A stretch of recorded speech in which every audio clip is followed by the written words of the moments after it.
how sometimes we can have a relationship to suffering where we almost idolize it in a way, or I mean that's my interpretation of what you've written. But yeah, I mean it can easily go that route, and so and because New Wine did a conference on trauma and resilience a couple years ago, and there was just such resonance with people. I think because trauma is like the air we breathe, the water we drink in society in so many ways, and it can, unfortunately, we can almost get high on it too. I mean, we can in a very disturbing ways. Trauma's there. How do we work through it well, even during Wellness Week with hurt and such? So, having defined relational martyrdom, where it's kind of like, wearing like suffering as a badge of honor. I think we had talked about that before. Like, how much have I suffered for God? I've suffered more than you. I remember competing with a guy in college on who could pray the most, and and I'd get up 2 hours before dawn, and he'd get up 3 hours before dawn. So so he never slept. He was an insomniac after the time we were done. I forced him over the edge.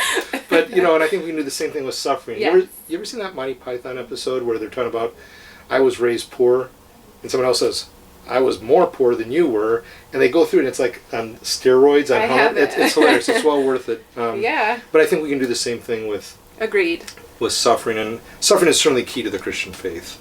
The movie Silence by Scorsese really powerfully unpacks that, but the question is how and why, etc., and is it truly relational or is it something else? So you pointed out on how we need good boundaries. We need to learn to say no. We shouldn't overextend ourselves. I mean, sometimes God will push us. I mean, certainly Jesus was overextended in ways on the cross. I mean, it's like, my God, why have you forsaken me? He's sweating blood in the garden. But I think it wasn't a daily practice of overextending himself. And God will, at times, take us beyond what we can endure in ourselves, but never apart from what we can endure through him. He always provides a way out in the midst of it. So, but saying no is really difficult, isn't it?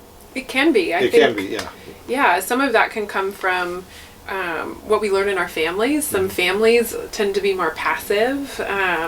Don't think, don't talk, don't feel type of thing. Don't speak your mind. Sometimes that can be promoted in systems that we're a part of. What would be an example? I mean, that can be work, like a job system that maybe needs you to just, buck up and because they don't have resources or they're asking something of you that is beyond what, and there's a power differential and so they don't want you to say no. A culture of no. Or a culture of just say yes. And so, and, you had said in the conversation before about this theme of, it's so difficult for saying no, to say no at times, that we think, well, then we're being selfish, we're not being generous when we say no, but actually, you said, it might just be the opposite at times. For sure. I think oftentimes no is an act of generosity. I think no is sometimes something that we can do to preserve a relationship. So like, for example, if someone says to you, Becca, we need you to, do such and such. I mean, what would be an example? Not that you have to speak about Multnomah or your work here at Multnomah, but somewhere where, someone asks you and you feel like, that really isn't appropriate, and you say no. What can you give an example? Yeah, I think that happens a lot. Like sometimes that happens in my clinical work as a therapist, where a client asks me to do something that's not my role. You know, and the projection that can occur, right? I mean, Absolutely. It's like where they make you into like a messiah figure as a counselor or a parent or someone else, and you have to say, and sometimes it's not easy to discern that, right? And so saying no there can be an act of generosity. Right, because it can preserve my ability to still be their therapist or to have compassion for them. So if I'm doing something that has crossed a boundary for me, or maybe there isn't a boundary there, but there kind of should be, the result will be that I will feel resentful towards that person. Resentment kills relationships. It really does. So I'm doing something, but I'm doing it begrudgingly. My motives are maybe to not look rude or to not disappoint you or not be perceived in such a way, but the actual experience is not one of love or generosity. It's one of self-preservation. And so sometimes I think we need to parse that out. Is this truly a place of generosity.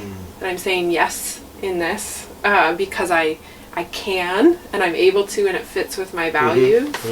Or am I saying yes because I'm afraid? I'm afraid of something. Yeah, I mean, sometimes it's like I don't want to fail to please someone. Yeah. And, I think here of what the apostle said